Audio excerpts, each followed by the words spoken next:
offthehooksports.com, your home for real news, real opinions, and what really matters about Tennessee athletics. The Off the Hook podcast at offthehooksports.com or Facebook, YouTube, Twitter, or wherever you go for your favorite podcasts. Apple Podcasts, Spotify, Stitcher, Google Play, TuneIn, iHeart. Like, share, follow, subscribe. Off the Hook with Dave Hooker starts now. Oh, it is a Friday, and we've got plenty going on. We have Amanda LaFratta, Ethan Stone, and me, Dave Hooker, and a ton of Tennessee and SEC recruiting news coming up on the program. Also, the difference between the haves and have-nots. We're going to get into that.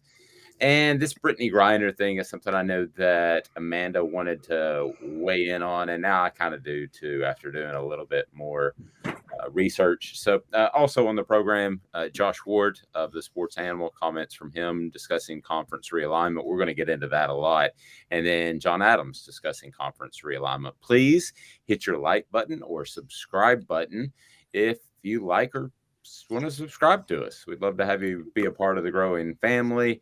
A couple of new milestones, both online and on YouTube. So we're excited. So get on board now. Subscribe for sneak peeks, which will be really important next week because and the following week when we're at SEC Media Day. So we'll have a lot of the content up even over the weekend. So be sure to stay tuned. Go to offthehooksports.com. Ethan's countdown continues as well. The most important balls. We're getting into the nitty gritty time. He's got a great pit preview. So interviews with Josh Ward, John Adams, you owe it to yourself to go to offthehooksports.com. Amanda, how are you this morning? You're looking very patriotic. Thank you. I'm doing well. I didn't have time to put on my red lipstick, so. No blue for patriotic? No. That would look like you were dead. Yeah, I don't want to look dead this morning. Yeah. Like the first time your son comes to you, you heard about this guy named Rob Zombie. Yeah, no bueno. No. Not a big fan. And also, Ethan, I still haven't come up with a name with it. So many moons ago, before we get to some recruiting news, many moons ago, Tennessee picks up a big commitment. I came up with this idea that I thought was radio gold. And when I use the term gold, I really mean more like platinum or higher. So I think this is broadcasting gold. So Amanda doesn't like it. But I've got to think. I think we call it ticket or tackle. Okay. So I later in the show am going to give you a band, okay, or a singer, and you either have to purchase their ticket at the going rate, or you have to tackle them in front of their bandmates and everybody. No. Yes, that's what we're doing. That should be called ticket or jail. Yeah. So, but the point is, like, I would pay $10 to go see like a local guy in Nashville, right? But I'm not going to pay $450 to see the Eagles. I'd rather tackle Glenn Fry. That's where we're going with that. Ethan, I think we're on to something. What do you think? I'll take your word for it. I don't know that many bands, to be honest, so I'm probably going to tackle like all of them. I wouldn't, especially right now, growing up as a 20-year-old in the America we live in currently. I don't think I would buy any tickets. Well, you guys really get hurt on the music end of the scene. Wait, go ahead. 20? You're 20? Yeah, I'm 22. Okay. Yeah. I was like, okay. No. Well, I mean, I saw this Facebook tweet that the Use Your Illusions album from Guns N' Roses, Nirvana, Nevermind, Pearl Jam, 10, and Sugar Sex Magic by the Red Hot Chili Peppers all came out within like 8 days of each other. And I was one of the guys, nerd alert, that was there at 11:59. They used to call them Cats. Not Sam Goody's even. This is for that. Remember Cats record store, Amanda? I was there at 11:59 to get the Use Your Illusions albums that dropped at midnight on a Tuesday/Wednesday morning. Tuesday night, Wednesday morning, and went to school the next day after just jamming out the Guns N' Roses till 6 in the morning. What was your first CD? Just a question. Were you a record person? No, I was a cassette. Very first was Van Halen's 1984 with the cherub with the cigarette dangling out of its mouth. But very close behind that, and maybe first, was Whitney Houston. I'm a big voice guy. I love voices. So I think like Whitney Houston and Christina Aguilera actually has a really big voice. She really does. And then the Queen, Aretha Franklin. I mean, I can't. And then I loved Whitney Houston, loved Aguilera. I'll do like Alicia Keys. I like big voice female leads. So I know those are like two ends of the spectrum, from Guns N' Roses to Whitney Houston. But it's kind of how it was. Okay, so no, I want to say mine. Oh, okay. What's your very first one? We did this as part of a training for a digital marketing company I work for. It's so stupid. But anyway, go ahead. Well, okay. I had two at the same time. And it was Spice Girls, their first CD. And then No Doubt's Tragic Kingdom. Oh, yeah. She's a very underrated singer. Gwen Stefani at the same time.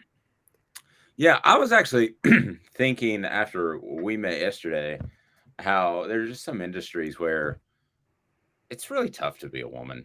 And that's one of them. I saw her front. Who was the band that the lead singer passed away really early? Did Santeria and Sublime? Yeah. So she fronted them at a recent concert. I don't care if she's male or female or dog or cat or whatever. She had the crowd hyped and she was on it. So, but that's one of those businesses where I don't think she ever got her props just because she was female. I think people look at her now. Anyway, all right, your first cassette / CD / His is going to be a download. I've never had one. I don't think ever. So I don't listen to music that much, genuinely, and I think it's also past my time to have a cassette player. No, we're talking about download, like a Apple Music purchase song. Trying to think, or probably like. I don't know. I genuinely don't know. I'm not just saying that to stall either. I genuinely don't know. By the way, the new what's the kid's name? Kanye. His new song is Kanye is not a kid anymore. Well, I'm old, so everybody's a kid to me. But his new single dropped, like the kids call it. It's pretty good. All right, so a lot to get to today. Let's get to some main talking points as Richard Young, an elite running back in the class of 2023, has pared down his list of 3 schools. 2 are from the SEC. He is the number 5 player in the state of Florida, looking at Alabama, Georgia, and Oregon. These are the type of groupings, Amanda, that Tennessee needs to be in and has been and will be with Umarov, who I want to get Ethan's take on later today.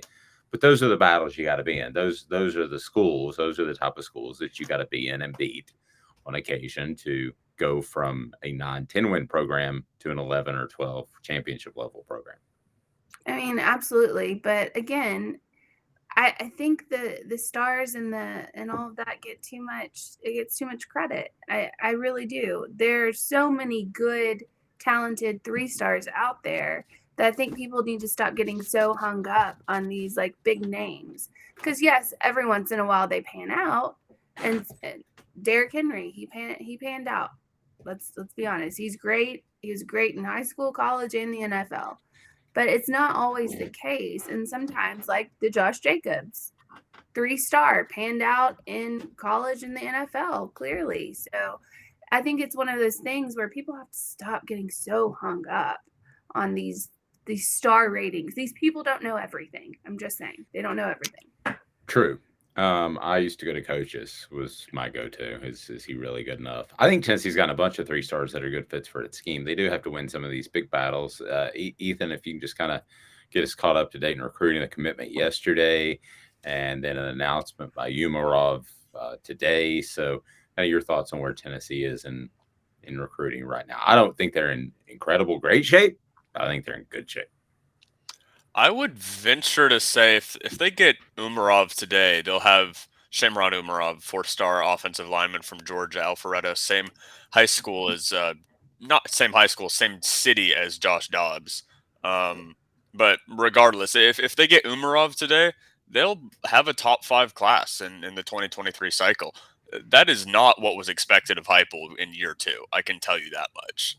People probably expected top 20, top 15, not top 5, and it's a volatile metric, and it'll move around a little bit. But for right now, to have that good of a recruiting class after just getting Cam Seldon, who's one of the better athletes truly in the country, and finally a wide receiver for Nico to be throwing to that can provide some of that skill, some of that, I guess, terror to SEC defenses and Seldon.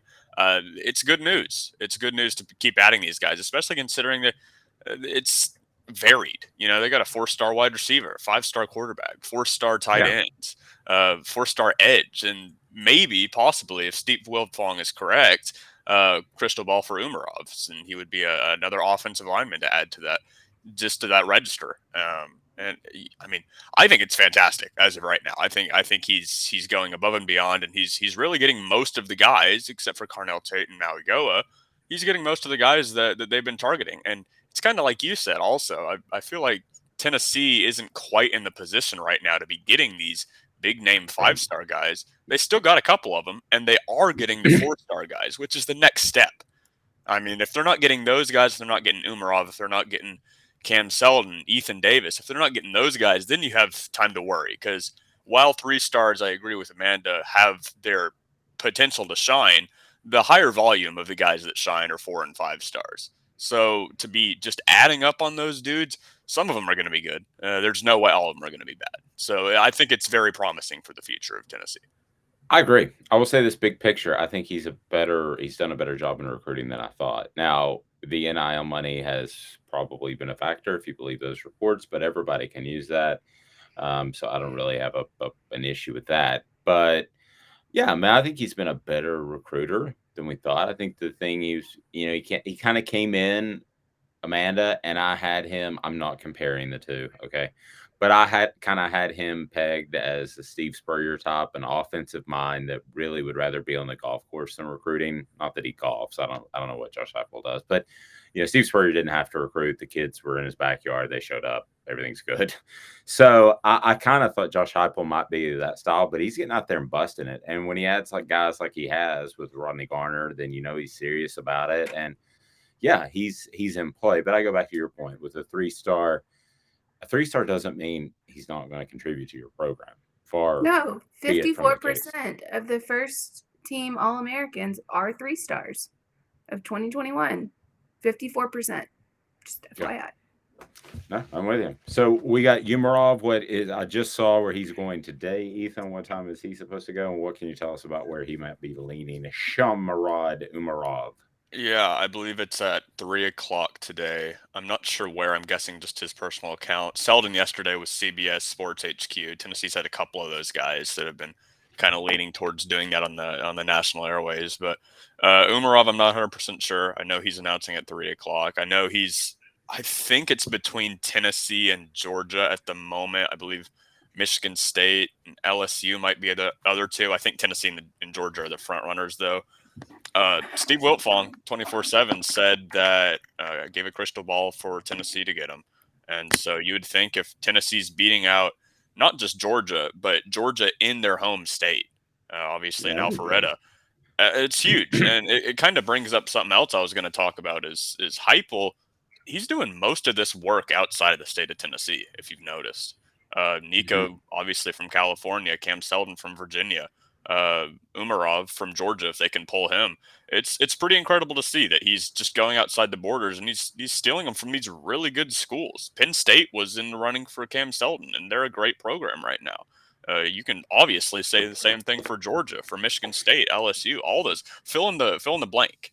For Heupel to be doing this right now, I think it's pretty incredible, and I honestly would expect him to get Umarov today.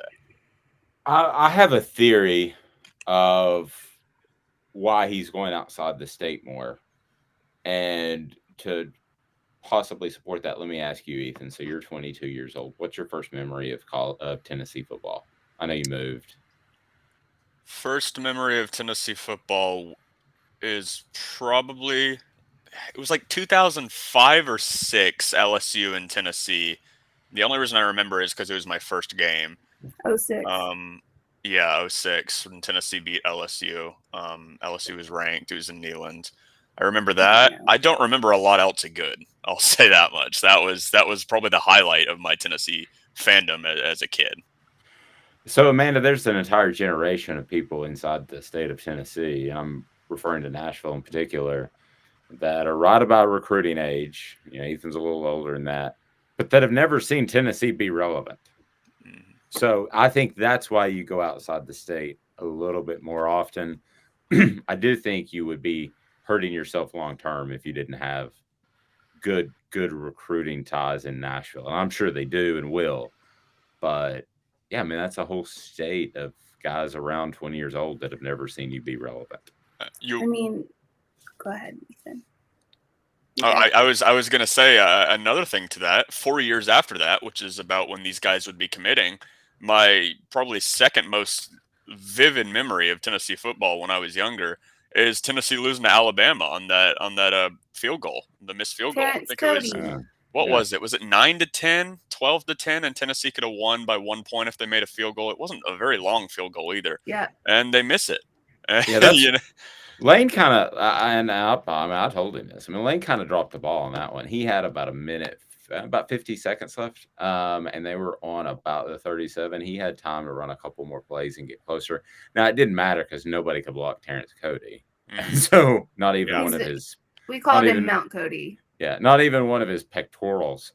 So, Yeah. he had 2 blocks that Massive. game, and the block was about 3 inches above his belly button on the second one. So there obviously Yeah. were some kicker issues on Tennessee's behalf as well.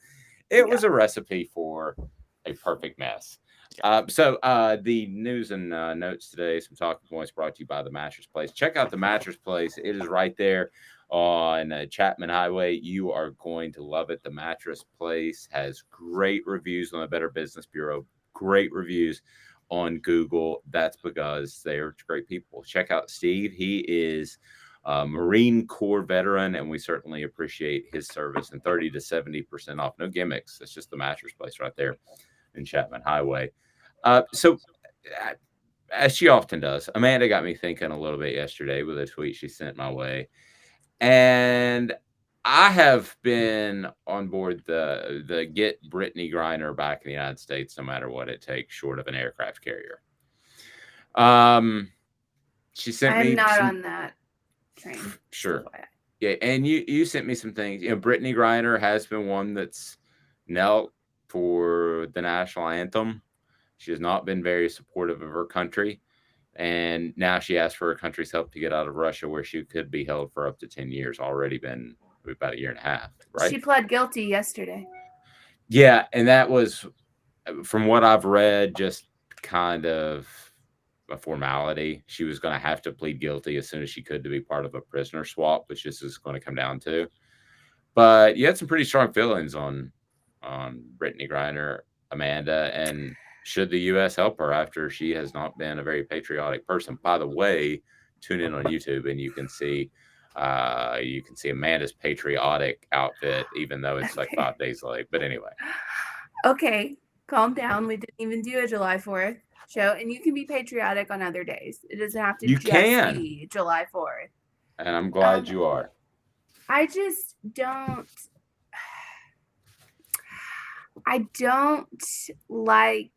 Okay, I'll just go out here. I don't like the whole like let's boycott America and national anthem and all that stuff. I don't see the point in it. I don't think it has any bearing on what's going on as far as it, politically and all of that. But it's one thing to take a country that you live in and really run it into the ground publicly and say, this is terrible, this is awful, I hate living here, it's all this other stuff. And then the first thing you do when you get detained in another country is cry for help from the country that you hate. I understand that. I guess don't I'm get it. looking at, and Ethan, I may be looking at this completely wrong, but I am looking at this from more, and there's supposed to be separation of church and state. I'm looking at this more from, I guess, a moral and religious standpoint than a political standpoint. the religion that I'm a part of says, you should turn the other cheek. So I would still fight to get her back out of pride for the country.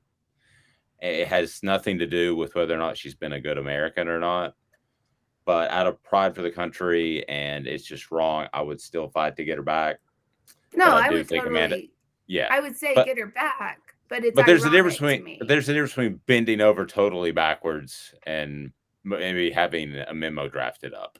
It's just ironic to me that after going through several years of just talking about America like it's the worst country ever to be in, now you're asking for its help.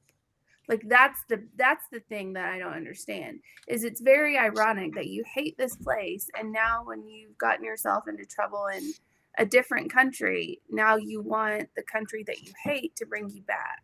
That's my problem. That's how I don't understand how you can either hate the country and stick to hating the country when you get into trouble, or don't hate the country. Like, just one or the Yeah, other. it seems like all right. So, what say you? What's the Stone stance on this, Ethan? I mean, still an American, regardless of if she bashes. That's not against the law. That's actually, I guess, people say you should do that. You get free speech for a reason. I understand. I guess where Amanda is coming from, that it is very ironic, but. I mean, I'm going to take the stance that both of you guys come from. Is, I mean, you got to attempt to get her back. If she's out here robbing people and being a bad American, I guess you can say, for lack of a better term, breaking the law, then maybe you don't bend over backwards. But she hasn't really. I mean, she had some cannabis oil. Like Yeah. that's what we're gonna keep her detained in Russia for 10 years for. I mean, obviously, if we could help it, I feel like the U.S. would do something about it. But I think the answer here is obvious, that you make an attempt. I mean, she's a celebrity, maybe a not insanely well known celebrity by most American athletic standards, but still a celebrity and still a person that America should be fighting to get back.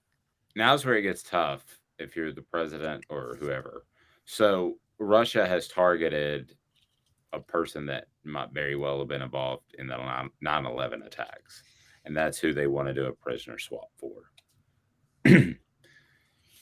This is where you draw the line in the sand. I'm sorry, Brittany. I think you're fantastic. You're awesome. But no, that guy's staying in prison for the rest of his life for being involved in 9/11. Yeah. I'm sorry. I mean, if you want to look at somebody else, maybe we got somebody that held up a J.C. Penney's in Valdosta, Georgia. Then maybe you can have him, but you're not going to have somebody who was a part of the greatest atrocity in American soil. I mean, other than the Civil War. I mean, I ain't going there. I'm not giving up a 9/11 guy for Brittany Griner. That's where I am. Is that wrong, Amanda? I mean, no. I have my own thoughts about all of that, but if it was a normal, like, not celebrity, like, say it was just a normal everyday American, and I mean, again, I'm not saying, if it's Amanda or Dave or Ethan, we're over there for 10 years. Yeah, we're dying in that prison. Ethan's coming out getting Social Security retirement money. Yes, but it's one of those things that it's, a normal American, you're not going to bend over backwards for, let's be honest. And I'm not saying we should not try to get her back. I don't care about her political stance. I don't care about what she does. Whatever. I'm just saying the irony here is baffling to me. That's what I'm saying. No, that's fair. And it's not like they got Neil Armstrong over there either. Okay? I mean, let's just be real honest. I mean, they don't have an A+ list celebrity. Maybe she can just play her way out of it. Like in the Olympics, maybe she can play for Russia, and if they win it all, she just plays her way right out. She can play her way in the prison yard if she wants to, as opposed to giving up a 9/11. Yeah, just go Russian for the Olympics and then win the whole thing in women's basketball, and then here you go. We'll send you back. Yeah. That's a I'm good just thought. imagining dribbling around a frozen basketball in Siberia somewhere and trying to get your hoops in. I do hate that for it, but in the end, it depends on the price tag. Quite frankly, we're gonna get to the poll question, but first, Zool Beer Company, man, they've got a lot going on. They've got beer ice cream, and it's lactose free. Amanda, how do they do that? I really honestly don't know. It's a machine. The machine does it, and it's lactose I have no idea. beer machine. Okay. No, it's no lactose. It's lactose Right. free. I said Yes. lactose free beer machine. You said lactose beer machine. Oh. But We don't have any Ethan, are you aware of any lactose machines? I don't think we have. Well, I can think of a couple. But basically my gosh. nevertheless, Anyway, it is fantastic. It tastes so like a creamsicle. yes, Friday, Saturday though, a Bridge food truck, and I don't know if you've ever had them, but they are insanely good. It's the smash burgers, and they're phenomenal. But they're I had a at meeting there yesterday, actually. Oh, did you really? I did. Oh, so good. Did you have a burger? It was just a meeting. We didn't eat. Okay, well, it's unfortunate. So Friday and Saturday, like I ate with especially you. Friday lunch. Oh, I know, I was there. Especially Friday lunch, they have a Bridge Burgers, and they're so good. So if you don't like have plans, burger, beer, lunchtime Friday. Woo. Yeah, just do the fourth all over again. Amanda has the outfit. Zool has a great panoramic view there on 5th Street, right downtown. All right, Ethan. So let's get to our poll question today. I have zero idea which direction you're going with this. The one thing I thought of this morning is, could we do a recruiting thing where you say like the top 4 guys on Tennessee's board, including Umarov, who would you most want to be a part of the class? But that's it. The bucket is empty after that, Ethan. That's all I have. I've emptied the poll question bucket. See, I've had a similar problem. I honestly don't hate that one. I was thinking of going kind of completely out of left field and doing like each of us pick our favorite non-Tennessee / Alabama uniforms in the SEC and say which one do people like the most. Okay. Can I That's tweak better. it just a little bit? Yes. How about? Of course. Okay. No, I'm not going to tweak it. I'm just going to let it be. Tweak away. No. We need to have 4 though, because I feel like everyone will have, their favorite. Okay, so like minus Tennessee and Alabama, because that would be biased on here, and no one would pick Alabama. So yeah, it's fair. No one would pick Alabama. I think it's kind of cool how Alabama is classy and barely change things with that. I honestly do like Alabama's uniform. Yeah, I do too.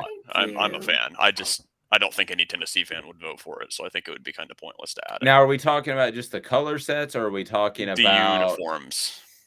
Okay, because I like that yellow on yellow at LSU, and I like the blue on blue at Florida. I'm not a uniform guy. Let's do just like school uniforms, so it's not based on just one. Does that make sense? Yes. So like LSU's entire arsenal of uniforms, Vanderbilt's entire arsenal of uniforms. So like, thank goodness Oregon's not in the SEC, because we'd be sitting here all day going through those. They could be 4 different choices. Dark horse. I'm gonna go ahead and throw it out here right now. Dark horse, South Carolina. I think you literally took it from me. I thought South Carolina has awesome. Yeah. Dave's is South Carolina. Cool. All right, I'll add stuff. Give me one sec.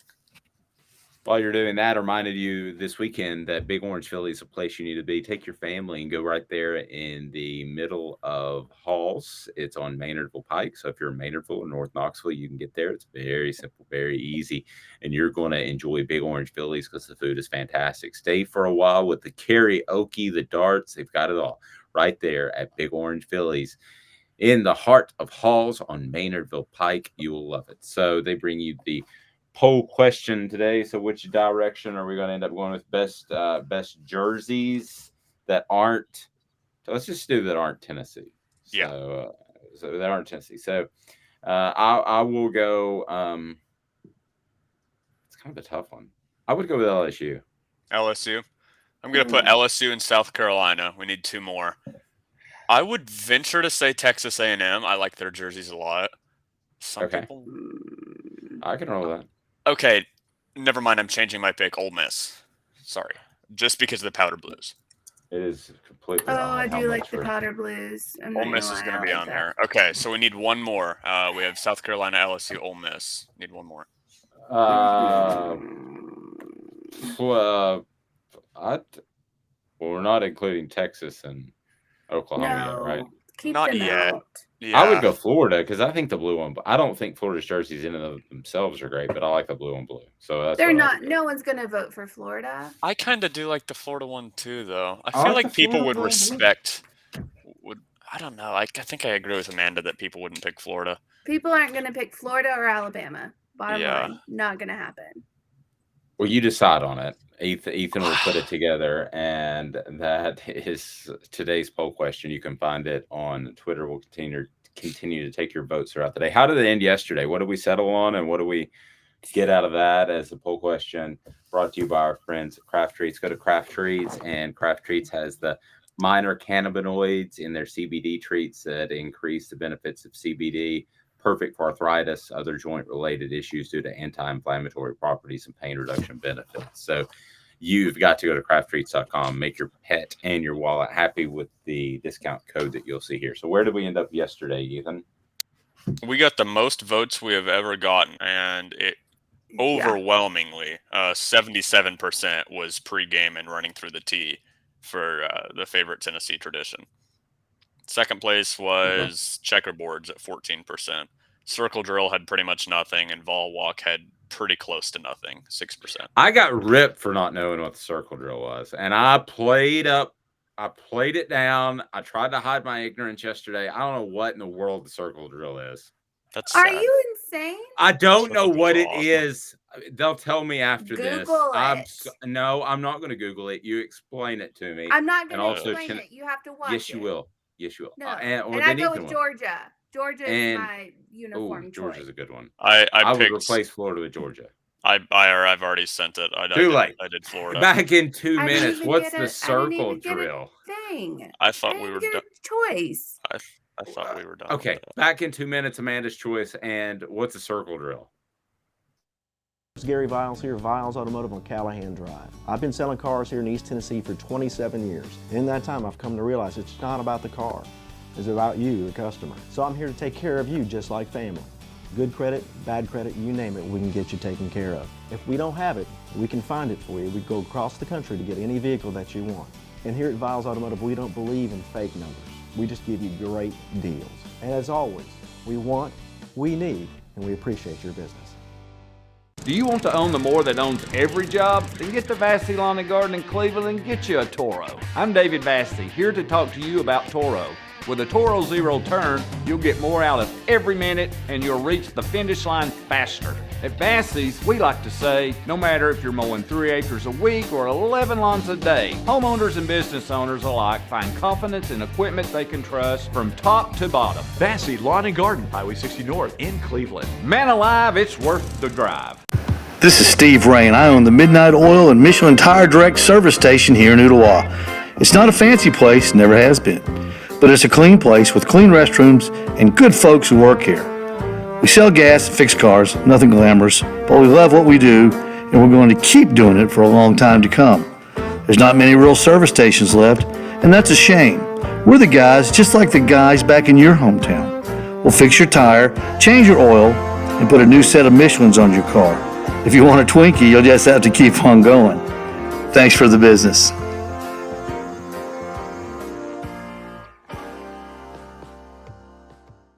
Hi, Mike Davis here with City Heating and Air, reminding you to always dare to compare. Our team provides quality local heating and air service, installation, and maintenance across East Tennessee. We use only the best equipment like American Standard heating and air conditioning for your residential, new construction, or commercial needs. Honesty, dependability, and customer satisfaction have been the cornerstones of our business since 1961. City Heat and Air. Dare to compare. Okay, I just have to plead just complete ignorance. I watched the circle drill during the break, and I don't know if they do that pregame or halftime or when that. Halftime, yeah. Well, I'm working at half. I was working at halftime when I was at the games. You have to get in the hot dog line early. Ethan knows that. He's been in the press box. If you don't get in there, I don't get in then the hot dog line. They don't have hot dogs at the press box. they did Not when I anymore, was anyway. there. That's Ooh, sad. Ethan We calling had you out. ice cream. That was our That's thing. it. That's all you had was ice cream. I mean, they had last other year? stuff. They had food usually, but it wasn't always hot dogs. Like they didn't have They a should have Zool concession. ice cream. I'll tell you one of the great traditions of Tennessee football is hearing Bud Ford curse out the Domino's driver on a weekly basis when he can't get through the traffic of a Tennessee game to get the pizzas to the press box. The Bud stat of the week is 8 curse words. That's your Bud stat of the week. I was only up in the press box for one season. They keep it about, I'd say 27 degrees maybe, and then they'd give us ice cream at halftime. It was freezing in that press box at all times. At all times. All right, so this circle drill, this is it looks cool. It's neat. Is it unique? I mean, yes, very. Okay, I didn't know. It's pretty. Well, that's a problem. You've been covering UT sports for how long, and you didn't know about that? I don't know, 35 years. Yeah, that's a problem. Guy who's been there for longer than 35 years is Vassy Lawn and Garden. Vassy Lawn and Garden, they can hook you up with financing for 48 months, and they've got 3.99% for 60 months. They offer on-the-spot financing, so stop in today. They've got Toro, count on it. Vassy Lawn and Garden in Cleveland, man alive. It's worth the drive. All right, the difference between haves and have-nots. So we have all kind of gone around and round about should there be 2 big conferences? Should there be 1 mega conference? Should things stay the same? My heart of hearts, I probably just wish they were the same. Big 12, Pac-12, they're all relevant. But that's just not going to happen. So I've moved forward, and I'm up for the mega conference. But here's some numbers that I wanted to share with you guys that I found last night that are pretty telling as far as how big this mega conference that I have proposed in my own little mind can be. So I think we've bandied around the 32 to 38 teams, just saying, somewhere in the 30s, kind of like the NFL model of having it in there. Okay, so the most valuable program, this according to Fox, what I love about this is that it just pulls out the football team. Okay, so you go to some places like Stanford, and when you do worth of the program, they have so many other sports. Like instead of 12 at Tennessee, they've got like 28. So when you go to the overall athletic department budget, you're not getting a good football representation. So I like this a lot. So Texas is number 1. Nobody's really surprised. 147 million. Again, I don't know why they're going to the SEC. I'm just saying, it's not the money. I think it's the seat at the mega conference table, but we'll see. Stupid. But as far as of today, July the 8th, I think you could make an argument that they shouldn't go to the SEC. So I'm not far off there. A&M also at 147 million. Michigan 139 million. Alabama at 134 million. Ohio State at 132 million. So let's go through these a little bit quicker. Oklahoma 120, Georgia 100 and Oklahoma 129, Georgia 125, Notre Dame 120, Florida 117. Okay, now you guys stop me. Okay, I think we would all agree those that I just mentioned, and there will be some more, are the halves. They have a seat at the mega conference table if that happens. Would we all agree that those teams are okay? So you tell me when to stop, or raise your hand, or give me a signal or something. If you're listening on podcast, you can watch on YouTube. It's great because I shaved today, and it's special. So Auburn actually is equal to Florida in terms of cash at 117 million. Amanda raises her hand. She does not think they're an automatic seat at the mega conference table. No, I think honestly, this is just my opinion. You might, if you do the mega conference, I don't think Auburn's in it. I just don't. And it's not for hatred of Auburn and all of that stuff. It's not that. It's just Alabama is by far the biggest team in that state, like by far. Like Florida, you can say it's Florida and Florida State, Miami, they're probably equally distributed throughout that state. But by far, like, Alabama is heads and tails above Auburn, I feel like. And it's not because I'm an Alabama fan. I'm just saying, like, Vanderbilt shouldn't be included because Tennessee is by far, like, the number one school in that. Like, Ole Miss would beat Mississippi State. I think if you're in the SEC, you're in good shape. So I'm going to say Auburn, they have a seat at the table. I was going to say I think they do as well. I mean, okay, Auburn's that's a big name. Okay, so let's go through some more of these. So, and you guys tell me when to stop. LSU, Tennessee, that's 114, 113 million dollars respectively for their football program worth. Then you get into Penn State, they're in the Big Ten, so I think they're okay at 104 million. Oregon at 96 million. So you see, we're already at 50 million less than the top program in Texas. So we're not talking about a difference in McDonald's and Burger King. We're talking about we're getting to the point where we're going to talk about the difference between McDonald's and Ruth's Chris. Okay. And ultimately with whoever you can pay, and they're going to open up the coaching staff so you can have 18 coaches. I've been told 16 to 18 coaches. You have 10 now, including the head coach. So I don't know that when you start getting to the Penn States of the world at 104 million, Oregon 96 million, Florida State 96 million, South Carolina surprisingly at 95 million, Arkansas at 95 million. Can you match the dollars in terms of your facilities? And if they do increase the staff of a Texas that's worth 50% more than you? I mean, there is not that situation in the NFL. There's that situation where guys don't want to spend money because they're cheap.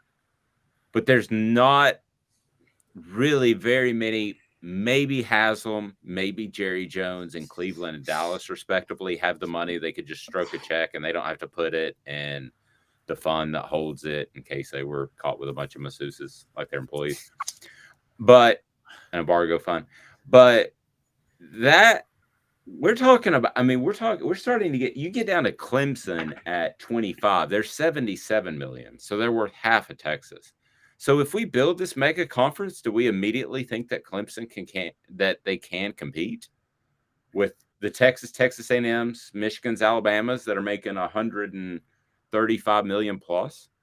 Well, before the NIL, they could compete, obviously, but now who knows? I mean, are we going to end up? I guess what I'm asking, because you've been anti-mega conference all the time, Amanda. Yes. Do we sit down and we have a mega conference of 32 teams, and still at the end of the day, maybe we're seeing better games, or we're not seeing Toledo pop on the schedule as often, but it's still the same two teams winning it at the end of the day, which is Georgia and Alabama, as long as Nick Saban is there.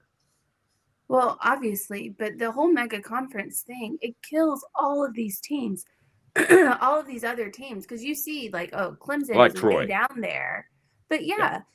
And that's not good for, like, our youth growing up. Like, that's how many times have you heard stories about people in bad situations that go to college and play football, and like that's their outlet of getting out of their bad situation, and they go somewhere like a Troy or like a Central Michigan or a UAB, having a mega conference. Yes, I honestly don't think it would be any different than it is now, because you'd just be watching the same teams, but you would be eliminating all the other stuff and keeping kids out of these sports. And how many people in the NFL have gone to like Northern Illinois or, Appalachian State? There's tons of them out there.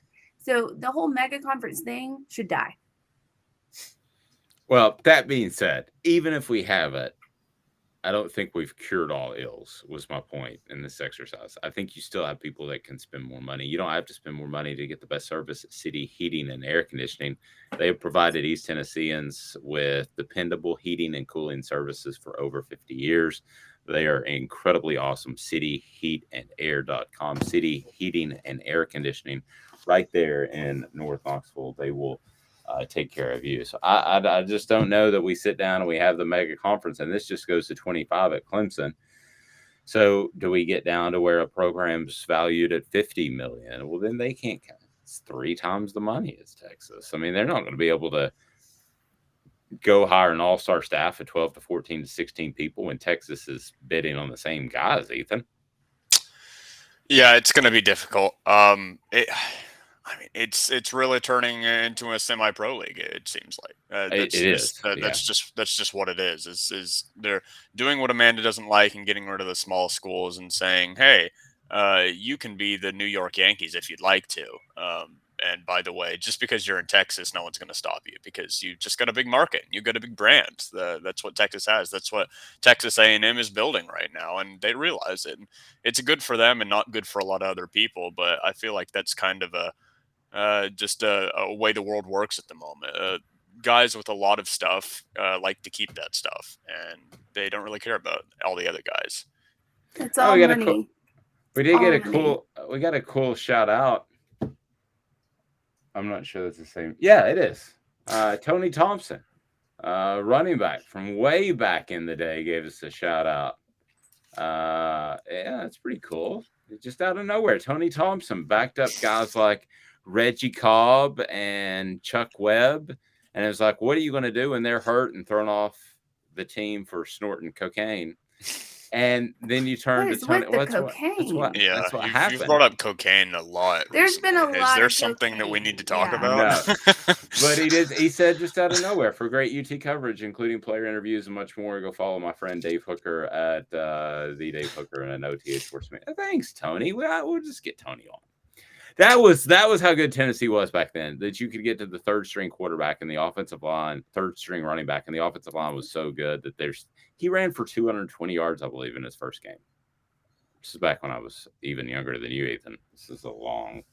Before the mustard bottles and the golf balls and the mattress burning and all of that. So our poll question that Ethan came up with, if you don't like it, if you do, I did, is which SEC team listed has the best uniforms?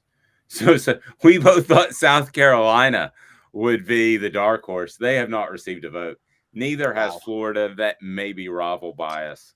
Ole Miss has gotten 53% of the vote. LSU 46% of the vote. So we'll see how that continues to shake out. My son got up early because he wanted to get his car taken care of at a very specific place, and that was at Steve Ray's Midnight Oil. And he went there in Ottawa, and everything was taken care of. He keeps track of the odometer. He knows exactly when he needs the oil change, so he did that. And I'm like, well, buy me some pellets too, because right next door is Owl's Nest Barbecue. So we did that. We've got a big smoking session. We're still catching up on holidays a little bit because he had COVID for Father's Day. And so we did Father's Day over the weekend. We shot off some of the fireworks, but our neighbors, unfortunately, are going to find out this weekend that we have a lot left over. That is awful. What is that? No, you get Why one is day. that awful? Because you get one day, and that's it. That is the rules. Those are the rules. You get one day, and that is it. And I also, I want to add something to the Brittany Griner thing. If it was Megan Rapinoe, I'd be the same way. I'd be on that train. Like, I'd be like, well, you know what? Sorry about it, Megan. Like, I feel like we should get you, but sorry. Here's a good comparison.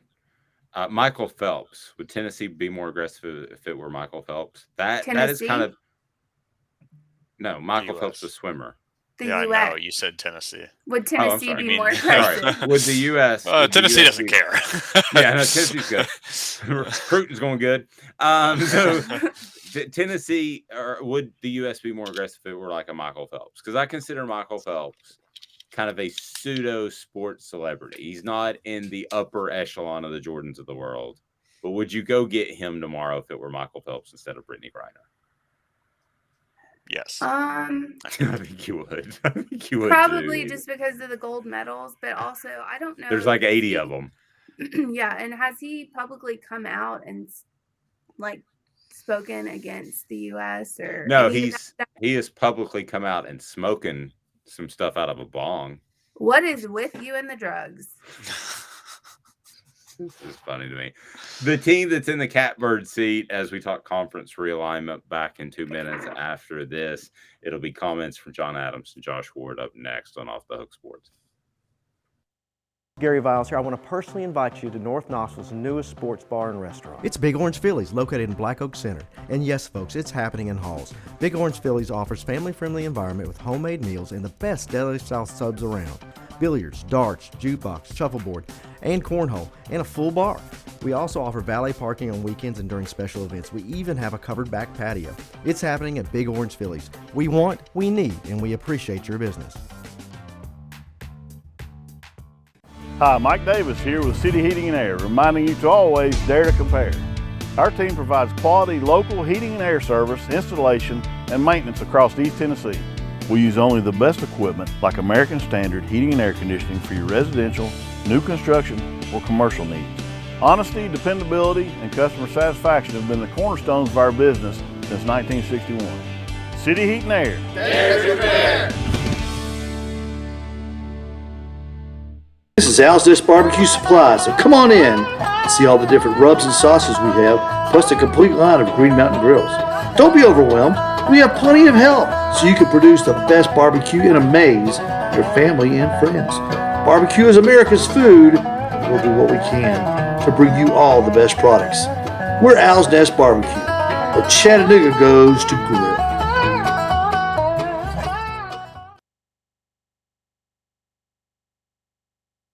Do you want to own the more that owns every job? Then get to Vassy Lawn and Garden in Cleveland and get you a Toro. I'm David Vassy, here to talk to you about Toro.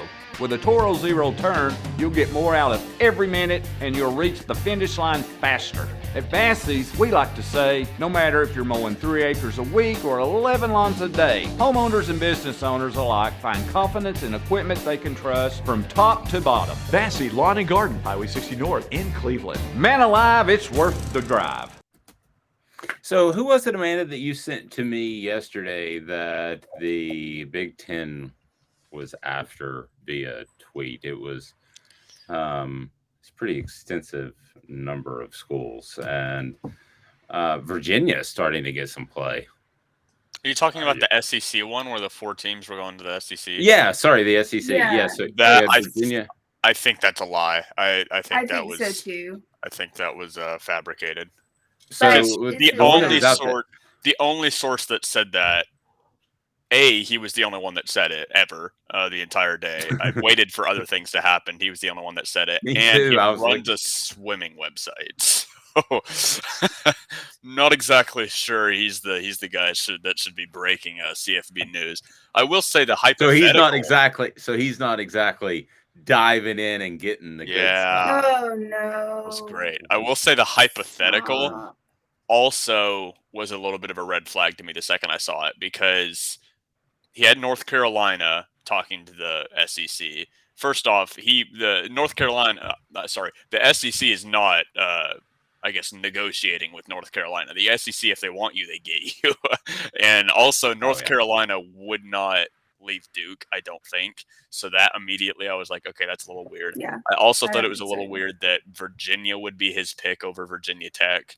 I mean, the SEC would take Virginia Tech first. I don't care if they're flagship or anything. Now, wait, you say North Carolina won't leave Duke. I would have never thought Oklahoma would leave Oklahoma State. I mean, I think money's money. Oklahoma and Texas are the big rivals, and Oklahoma State isn't the rivalry that Duke and North Carolina. I don't think they would. Well, no, you're right. I mean, it's probably the top 100. Yeah, North Carolina is like. I love Bedlam. Bedlam's probably my favorite college football game of the entire year. Oklahoma and Oklahoma State. It's always so much fun, but which I would very much like to see continue, by the way. But it's not the rivalry that Duke and North Carolina is. If it's not dangerous, it's not a real rivalry. Let's be honest. That's really how it comes down. So if you're not an Alabama Auburn fan that shoots your wife/cousin after the game, or a Tennessee Florida fan that throws pee off the side of your stadium on, never happened. Other people. I just think it's crazy the rumors that are circulating right now about who's going where. Yeah. I did visit with Josh Ward, who is brought to you by Sewell Beer Company right downtown. And Josh shared some thoughts on North Carolina being in the catbird seat. The Big Ten and the SEC reportedly both want the Tar Heels. I don't know if they'll leave Duke either, but I think they're in a great position of leverage right now. find it surprising at all that North Carolina is a school that people that the conferences would be interested in. You think more recently about Clemson's football success, so that comes up more quickly. But outside of just how many games they've won, which is not guaranteed in the future, I think you can more quickly find reasons to be interested in North Carolina. Josh's appearance brought to you by Zool Beer Company. Zool Beer Company downstairs or downtown is easy to find. They've got the panoramic view of the old Volkswagen shop. It's really cool. They recently won the gold for best hazy IPA in the world at the World Beer Cup. They've got ice cream beer. That's pretty strong. And it's lactose free. I don't know how you can do that, but it's awesome. And their merch is really, really strong. So check it out. New and awesome pop culture stuff always there at Zool Beer Company. My argument was bring in Duke too. Okay, so, and I know I'm in the minority here, Josh, but just think if you brought in, and you're a college basketball, maybe you will like this. If you brought in North Carolina Duke, suddenly that matchup in January is an SEC matchup. Suddenly that second matchup, assuming they play each other twice a year during the regular season, is 2 matchups. Suddenly they may play in the ACC/SEC tournament. That's 3 matchups. That was a lot of Dave. Not enough Josh. Here's John Adams talking about as well, North Carolina and the possible expansion. And you know a lot about Zool Beer Company. Yeah. Here's a school that might come out of left field and might surprise you. I'm hearing North Carolina has an awful lot of clout because the Big Ten would like to get them to dip into your TV market, of course. And the SEC would like North Carolina as well. I'm hearing they're in a good bargaining position from a source that's pretty tied in. Well, that makes sense. Neither the Big Ten nor the SEC is in that market. North Carolina does not have a powerhouse football program. It's been good on and off. It's not like Rutgers or Maryland, if you look at the Big Ten now, but I guess when you look at the SEC, when you talk about expansion and keeping some sort of regional integrity, I think you would look at Florida State and Clemson first and foremost, because what that would do, it would give you two rivalry games for starters in Clemson and South Carolina. Florida State is a great rivalry, and college football has really been based on rivalries for a long time. I'm up for that. I like a lot of that. I think Florida had the power to keep Florida State out at one point, probably in the 2000 to 2010 range, and they didn't want Florida State in there. And I think South Carolina will fight tooth and nail to keep Clemson out. But the bottom line is, Ethan, the negotiating word, it's not even a word with the SEC. They just decide what they're going to do, and they do it. So, I mean, South Carolina and Florida could raise Cain all day long, and ultimately the SEC, Amanda's going to do what they want to do. And I know you want to see a mega conference. I hate this awful. You want to see the mega conference. Everybody stay where you are. There's no point in having a playoff if you have a mega conference. What is the point? There's no point. I mean, I think it's like the NFL. I think that Ethan, say something clever about sneeze. I got absolutely nothing. If you're about to say it's like the NFL. Say something clever. I can't. Well, no, I think it's like the NFL. I mean, teams beat up on each other, and then they make the playoffs. And a 10-2 record is fantastic. Would be fantastic. You make the playoffs, and you have a different team, much like with the injuries that Alabama had to face going through the year without the cupcakes like Toledo and that sort of thing. The teams that you want to save because you're some sort of bleeding heart college football liberal. But I don't want those cupcake games anymore. I don't want North Texas. Well, no one cares what you want. It's true. But for every one of those Appy State beats Michigan in the Big House stories, there's approximately 50,000 stories of the beat reporter in the press box writing about a game that's 45-3, 3 minutes into the third quarter. You might have just swayed me. I'm 100% serious. You might have just swayed me with just that statement. No. Because I hated those so much. Terrible. Like Tennessee, South Alabama. I mean, like you're just wasting 6 hours of your life. If You you're a can't beat watch the reporter. other games. You're just wasting 6 because you Okay. can't get anything tangible from Tennessee. You can't say what have we learned about Tennessee because it's South Alabama. Tennessee beats the living garbage out of them every single time, except for, every once in a while there's an Appy State in Michigan. I don't know. You haven't completely sold me, but you're getting there. That was a good argument. Okay, I just look. want it to be totally different. If you're any kind of writer, beat writer, whatever, what you do is you watch the game and you look at your second string and your third string and you report on that and how well they're doing. And that you is do, something but to that's look for in the future. yeah, you do, but So- people don't read about that. Well, that's their You're fault. talking about the king of the 50-inch notebook, and I don't think people made it more than 8 inches through it. Yeah, I think you can. I think you should do all that stuff, but I'm still gonna go back to the regionality of it all. I mean, Amen. that's the thing that keeps college football cool. I mean, I can sit here and say, well, I think it's a good point that the Tennessee South Alabama should probably go. I don't want to see the the little Georgia Tech and Georgia. I don't want to see that go. I don't want to see. That's a good point. I don't want to see like the little smaller rivalry, like Army Navy. What's going to happen to that? I don't want to see Utah State and BYU go. Stuff like that. The regionality of it is so cool, in my opinion, for college football, and it's good for the game. It's people enjoy that. People enjoy watching that because it's different from the NFL. You don't want another NFL because people are just gonna say it's the NFL, and people have their problems with that already. And as many problems as college football has, I feel like the regionality is one thing that keeps it legitimately pure.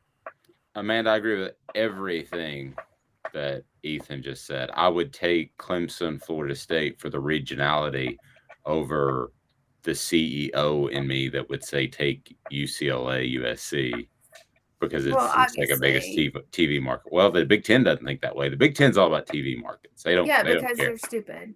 But I just don't like Ethan's saying is you start cutting out these small teams, like you cut out the Toledos of the world and the App States and all that, and then it's gonna keep trickling down. Like you're gonna keep people aren't gonna be, if you start this mega conference thing, you cut out the cupcakes and you trickle down.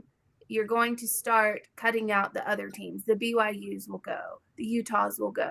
Like it's going to come down to a huge mega conference. And what happens? College football's dead at that point. Now we just have the NFL times 2. Let me raise one other thing really fast. Ball State, Tennessee's first-year opponent. I believe it was 2000 and oh my goodness, I have to remember this. 2008 maybe. Ball State, MAC team.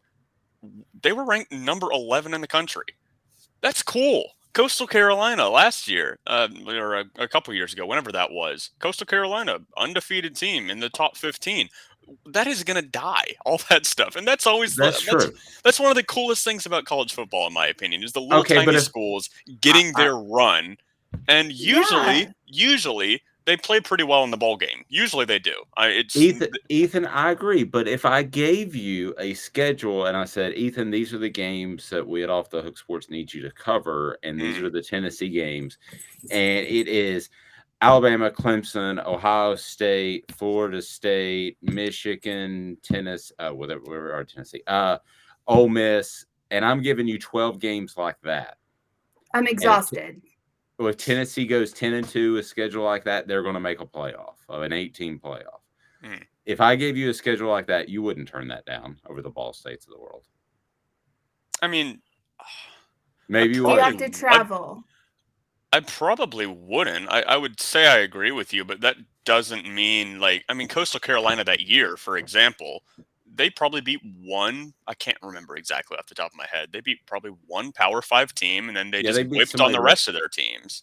So they beat somebody really good. And now I will say that I'm eliminating those feel-good stories, the UCFs. My system eliminates those. I can't put a Band-Aid on it. That's just they would be gone. What about Georgia State, Tennessee? Yeah, stuff. That like was a great rivalry back in the day. I mean, it back in the 50s and 60s. No, I'm talking about when they just lost. Yeah. Tennessee Oh, I lost thought to you Georgia meant State. keeping them in, or bringing them in the SEC. I think an argument could be made for Georgia Tech. You are not Georgia Tech. Yes, Georgia State. Oh, Georgia State. Okay. I was about to say, are you okay? Georgia State Yes, is not Georgia Tech is in Alabama's fight song. Yeah, no, Georgia State. Very familiar with them.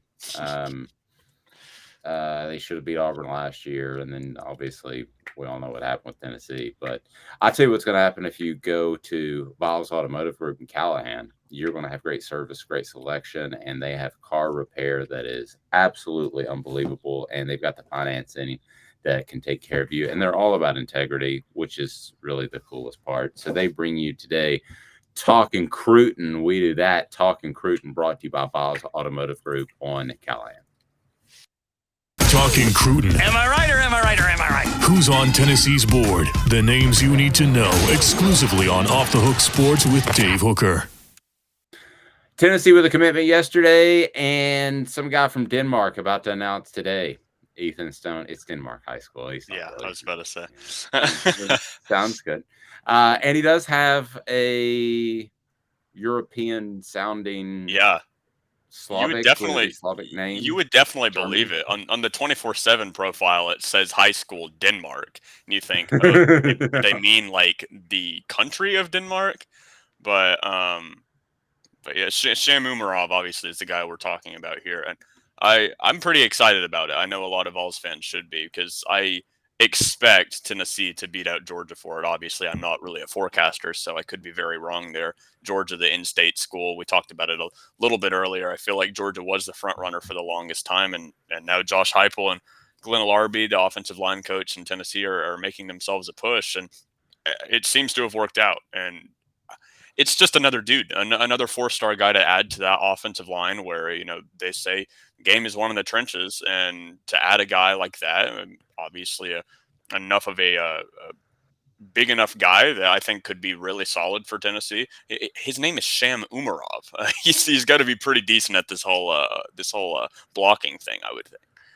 This day in sports history brought to you by our friends at Vassy Lawn and Garden. Called David Vassy, man alive. It's worth the drive. What do we got this day in sports history? Not an awful lot going on, to be real honest with you. A lot of boxing and Wimbledon.